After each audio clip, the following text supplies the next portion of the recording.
1984 by George Orwell. Part 3, Chapter 3. There are three stages in your reintegration, said O'Brien. There is learning, there is understanding, and there is acceptance. It is time for you to enter upon the second stage. As always, Winston was lying flat on his back, but of late his bonds were looser. They still held him to the bed, but he could move his knees a little and could turn his head from side to side and raise his arms from the elbow. The dial also had grown to be less of a terror. He could evade its pangs if he was quick-witted enough. It was chiefly when he showed stupidity that O'Brien pulled the lever. Sometimes they got through a whole session without the use of the dial. He could not remember how many sessions there had been. The whole process seemed to stretch out over a long, indefinite time, weeks, possibly, and the intervals between the sessions might sometimes have been days, sometimes only an hour or two. As you lie there, said O'Brien, you have often wondered, you have even asked me, why the Ministry of Love should expend so much time and trouble on you. And when you were free, you were puzzled by what was essentially the same question.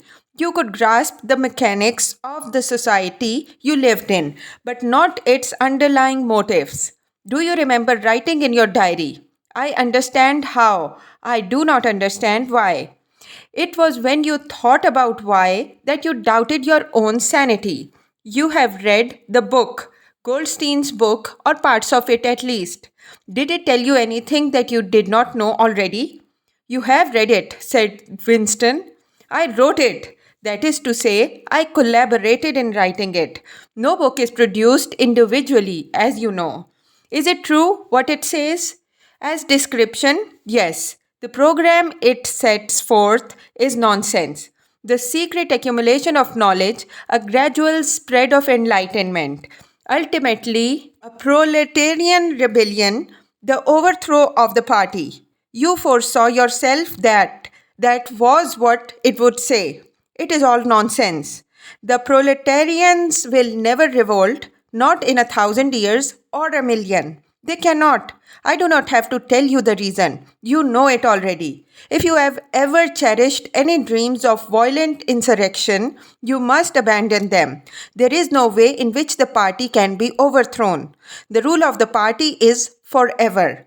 Make that the starting point of your thoughts. He came closer to the bed. Forever, he repeated. And now, let us get back to the question of how and why. You understand well enough how the party maintains itself in power. Now tell me why we cling to power. What is our motive? Why should we want power? Go on, speak. He added as Winston remained silent. Nevertheless, Winston did not speak for another moment or two. A feeling of weariness had overwhelmed him. The faint, mad gleam of enthusiasm had come back into O'Brien's face. He knew in advance what O'Brien would say, that the party did not seek power for its own ends, but only for the good of the majority. That it sought power because men in the mass were frail, cowardly creatures who could not endure liberty or face the truth, and must be ruled over and systematically deceived by others who were stronger than themselves. That the choice for mankind lay between freedom and happiness, and that for the great bulk of mankind, happiness was better. That the party was the eternal guardian of the weak, a dedicated sect doing evil that good might come, sacrificing its own happiness to that of others. The terrible thing, thought Winston, the terrible thing was that when O'Brien said this, he would believe it. You could see it in his face. O'Brien knew everything.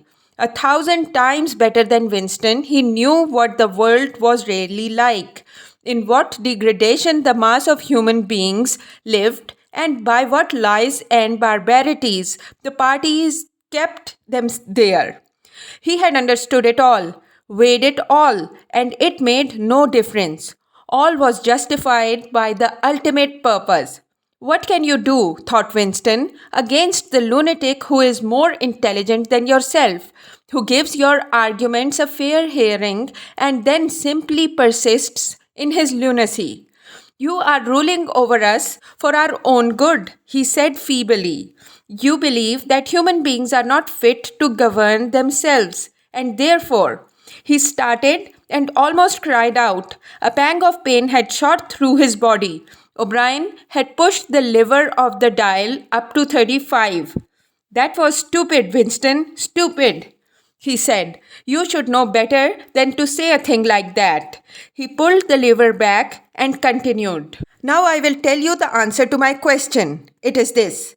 The party seeks power entirely for its own sake. We are not interested in the good of others. We are interested solely in power, not wealth or luxury or long life or happiness. Only power, pure power. What pure power means you will understand presently. We are different from all the oligarchies of the past in that we know what we are doing. All the others, even those who resembled ourselves, were cowards and hypocrites. The German Nazis and the Russian communists came very close to us in their methods, but they never had the courage to recognize their own motives. They pretended, perhaps they even believed, that they had seized power unwillingly and for a limited time, and that just around the corner there lay a paradise where human beings would be free and equal. We are not like that. We know that no one ever seizes power with the intention of relinquishing it. Power is not a means, it is an end. One does not establish a dictatorship in order to safeguard a revolution. One makes the revolution in order to establish the dictatorship. The object of persecution is persecution. The object of torture is torture. The object of power is power. Now, do you begin to understand me? Winston was struck, as he had been struck before, by the tiredness of O'Brien's face. It was strong and fleshy and brutal. It was full of intelligence and a sort of controlled passion before which he felt himself helpless. But it was tired. There were pouches under his eyes, the skin sagged from the cheekbones. O'Brien leaned over him, deliberately bringing the worn face nearer. You are thinking, he said, that my face is old and tired. You are thinking that I talk of power and yet I am not even able to prevent the decay of my own body. Can you not understand, Winston, that the individual is only a cell? The weariness of the cell is the vigor of the organism. Do you die when you cut your fingernails? He turned away from the bed and began strolling up and down again, one hand in his pocket. We are the priests of power, he said. God is power, but at present power is only a word so far as you are concerned. It is time for you to gather some idea of what power means. The first thing you must realize is that power is a collective. The individual only has power in so far as he ceases to be an individual. You know the party slogan, freedom is slavery. Has it ever occurred to you that it is reversible? Slavery is freedom. Alone, free. The human being is always defeated. It must be so because every human being is doomed to die, which is the greatest of all failures. But if he can make complete, utter submission, if he can escape from his identity, if he can merge himself in the party so that he is the party, then he is all powerful and immortal. The second thing for you to realize is that power is power over human beings, over the body, but above all, over the mind. Power over matter, external reality, as you would call it, is not important. Already, our control over matter is absolute. For a moment, Winston ignored the dial. He made a violent effort to raise himself into a sitting position and merely succeeded in wrenching his body painfully. But how can you control matter? He burst out. You don't even control the climate or the law of gravity. There are disease, pain, death. O'Brien silenced him by a movement of his hand. We control matter because we control the mind. Reality is inside the skull. You will learn by degrees, Winston. There is nothing that we could do not do. Invisibility levitation, anything. I could float off this floor like a soap bubble if I wish to do. I do not wish to, because the party does not wish it. You must get rid of those 19th century ideas about laws of nature. We make the laws of nature. But you do not. You are not even masters of this planet. What about Eurasia and Eastasia? You have not conquered them yet. Unimportant. We shall conquer them when it suits us. And if we did not, what difference would it make? We can shut them out of existence. Oceania is the world. But the world itself is only a speck of dust. And man is tiny, helpless. How long has he been in existence? For millions of years, the earth was uninhabited. Nonsense. The earth is as old as we are, not older. How could it be older? Nothing exists except through human consciousness. But the rocks are full of bones of extinct animals, mammoths and mastodons, and enormous reptiles which lived here long before man was ever heard of. Have you ever seen those bones, Winston? Of course not. 19th century biologists invented them. Before man, there was nothing. After man, if he could come to an end, there would be nothing. Outside man, there is nothing. But the whole universe is outside us. Look at the stars. Some of them are million light years away. They are out of our reach forever. What are the stars? Said O'Brien indifferently. They are bits of fire a few kilometers away. We could reach them if we wanted to, or we could blot them out. The earth is in the center of the universe. The sun and the stars go round it. Winston made another convulsive movement. This time he did not say anything. O'Brien continued as though answering a spoken objection. For certain purposes, of course, that it is not true. When we navigate the ocean and when we predict an eclipse, we often find it convenient to assume that the earth goes round the sun and that the stars are millions upon millions of kilometers away. But what of it? Do you suppose it is beyond us to produce a dual system of astronomy? The stars can be near or distant, according as we need them. Do you suppose our mathematicians are unequal to that? Have you forgotten doublethink? Winston shrank back upon the bed. Whatever he said, the swift answer crushed him like a bludgeon. And yet he knew that he was in the right. The belief that nothing exists outside your own mind, surely there must be some way of demonstrating that it was false. Had it not been exposed long ago as a fallacy? There was even a name for it, which he had forgotten. A faint smile twitched the corners of O'Brien's mouth as he looked down at him. I told you, Winston, he said, that metaphysics is not your strong point. The word you are trying to think of is solipsism. But you are mistaken. This is not solipsism. Collective solipsism, if you like. But that is a different thing. In fact, the opposite thing. All this is digression, he added in a different tone. The real power, the power we have to fight for night and day, is not power over things, but over men. He paused and for a moment assumed again his air of a schoolmaster questioning a promising pupil. How does one man assert his power over another, Winston? Winston thought. By making him suffer, he said. Exactly, by making him suffer. Obedience is not enough unless he is suffering. How can you be sure that he is obeying your will and not his own? Power is in inflicting pain and humiliation. Power is in tearing human minds to pieces and putting them together again in new shapes of your own choosing. Do you begin to see then what kind of world we are creating? It is the exact opposite of the stupid hedonistic utopias that the old reformers imagined. The world of fear and treachery and torment. A world of trampling and being trampled upon. A world which will grow not less but more merciless as it refines itself. Progress in our own world will be progress towards more pain. The old civilizations claimed that they were founded on love or justice. Ours is founded upon hatred. In our world, there will be no emotions except fear, rage, triumph, and self abasement. Everything else we shall destroy. Everything. Already, we are breaking down the habits of thought which have survived from before the revolution. We have cut the links between child and parent, and between man, and between man and woman.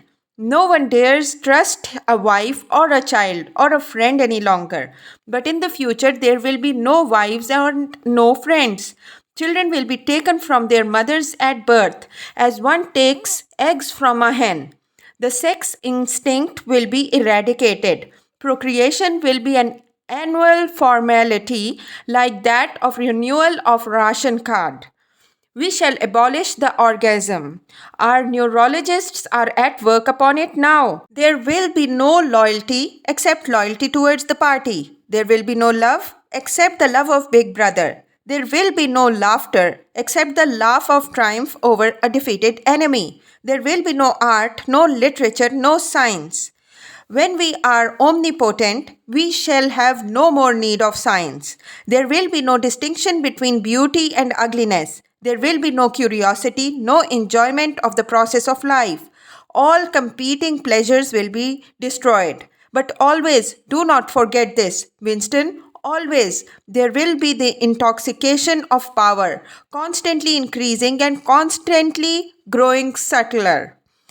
Always, at every moment, there will be the thrill of victory, the sensation of trampling on an enemy who is helpless. If you want a picture of the future, imagine a boot stamping on a human face forever. He paused as though he expected Winston to speak. Winston had tried to shrink back into the surface of the bed again. He could not say anything. His heart seemed to be frozen. O'Brien went on. And remember that it is forever. The face will always be there to be stamped upon. The heretic, the enemy of society, will always be there so that he can be defeated and humiliated over again.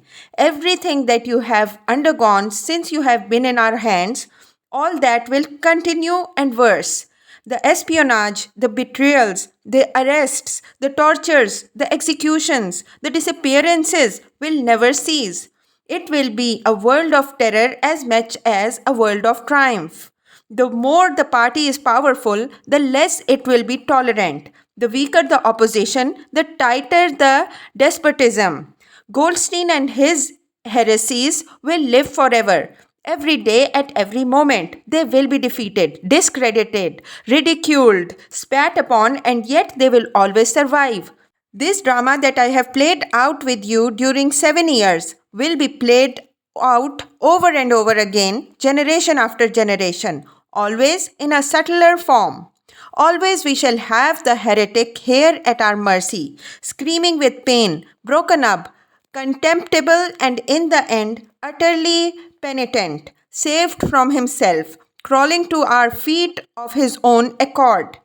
That is the world that we are preparing, Winston. A world of victory after victory, triumph after triumph after triumph, and endless pressing upon the nerve of power. You are beginning, I can see, to realize what the world will be like. But in the end, you will do more than understand it. You will accept it, welcome it, become a part of it. Winston had recovered himself sufficiently to speak. You can't, he said weakly. What do you mean by that remark, Winston? You could not create such a world as you have just described. It's a dream. It is impossible. Why? It is impossible to found a civilization on fear and hatred and cruelty. It would never endure. Why not?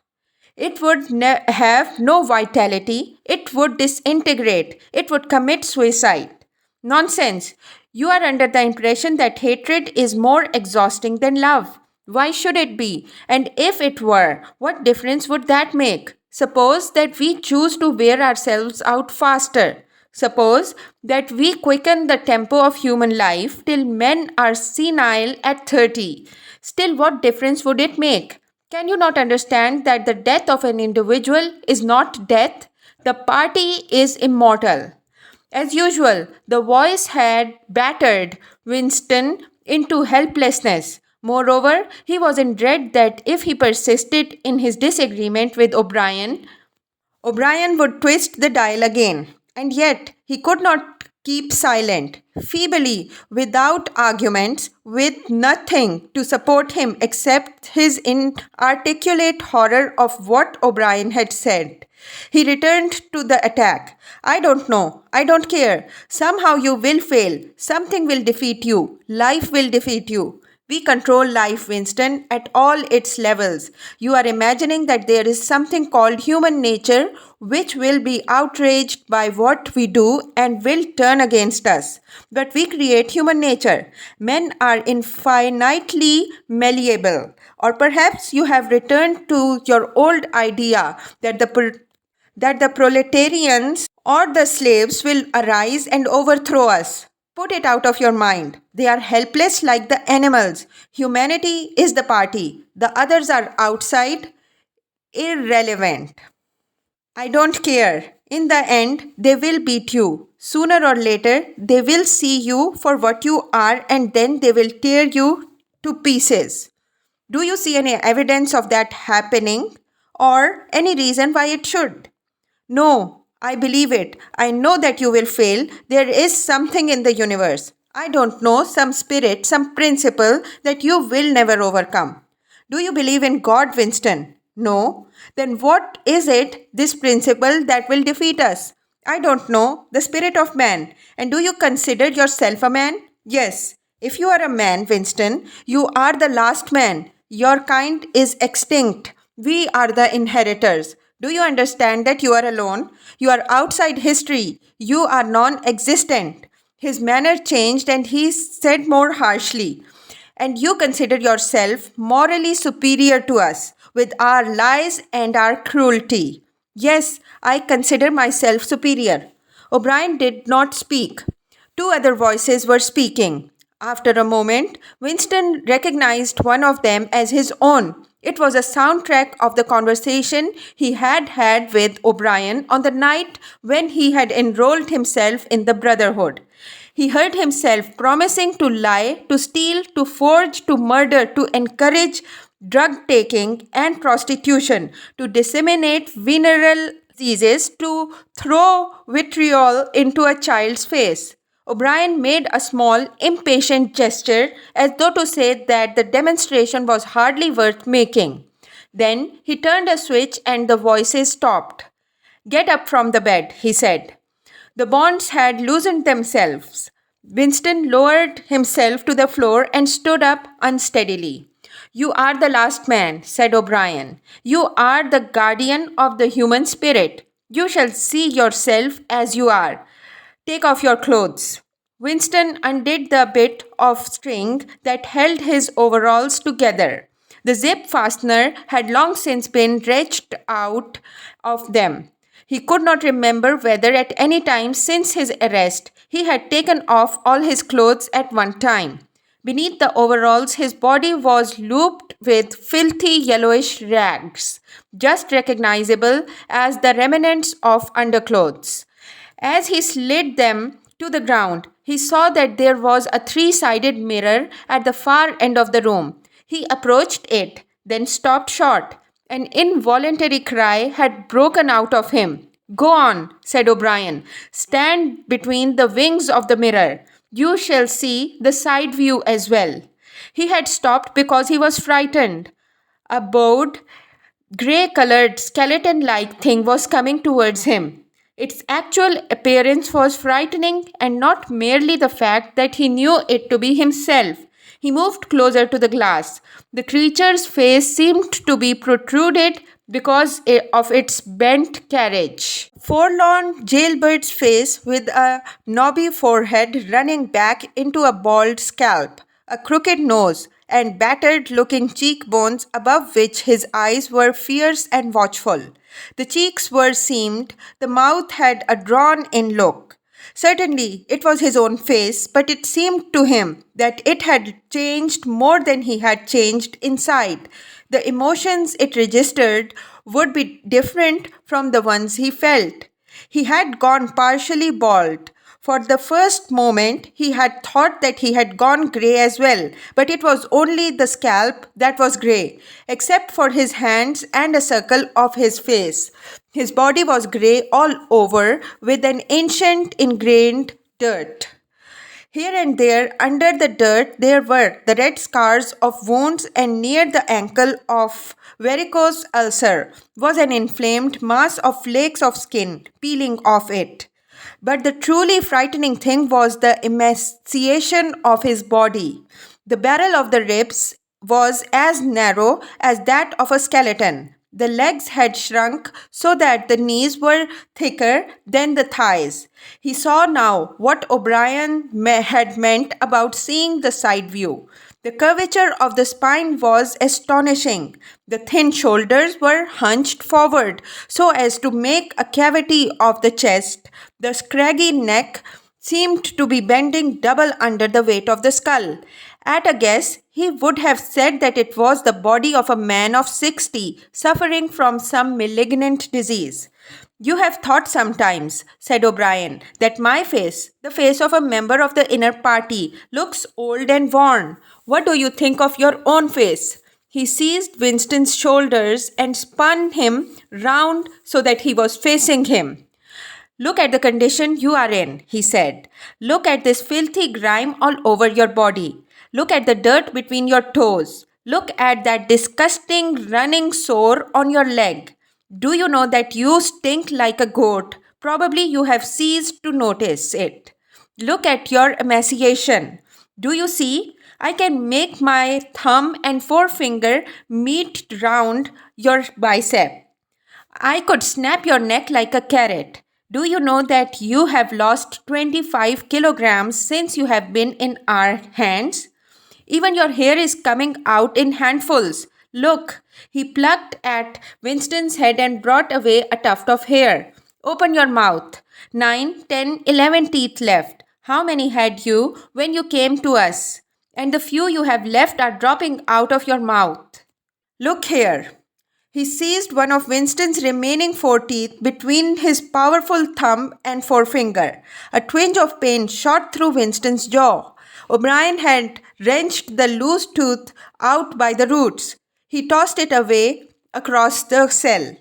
You are rotting away, he said. You are falling into pieces. What are you? A bag of filth. Now turn around and look into that mirror again. Do you see that thing facing you? That is the last man. If you are human, that is humanity. Now put your clothes on again. Winston began to dress himself with slow, stiff movements. Until now, he had not seemed to notice how thin and weak he was.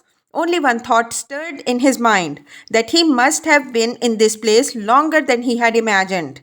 Then suddenly, as he fixed the miserable rags round him, a feeling of pity for his ruined body overcame him. Before he knew what he was doing, he had collapsed on to a small stool that stood beside the bed and burst into tears. He was aware of his ugliness, his gracelessness, a bundle of bones in filthy underclothes sitting weeping in the harsh white light. But he could not stop himself. O'Brien laid a hand on his shoulder, almost kindly. It will not last forever, he said. You can escape from it whenever you choose. Everything depends on yourself.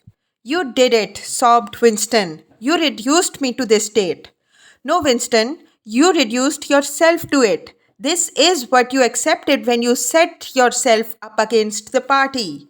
It was all contained in that first act. Nothing has happened that you did not foresee. He paused and then went on. We have beaten you, Winston. We have broken you up. You have seen what your body is like. Your mind is in the same state. I do not think there can be much pride left in you. You have been kicked and flogged and insulted. You have screamed with pain. You have rolled on the floor in your own blood and vomit. You have whimpered for mercy. You have betrayed everybody and everything. Can you think of a single degradation that has not happened to you? Winston had stopped weeping, though the tears were still oozing out of his eyes. He looked up at O'Brien. I have not betrayed Julia, he said. O'Brien looked down at him thoughtfully. No, he said. No, that is perfectly true. You have not betrayed Julia. The peculiar reverence for O'Brien, which nothing seemed able to destroy, flooded Winston's heart again. How intelligent, he thought. How intelligent. Never did O'Brien fail to understand what was said to him.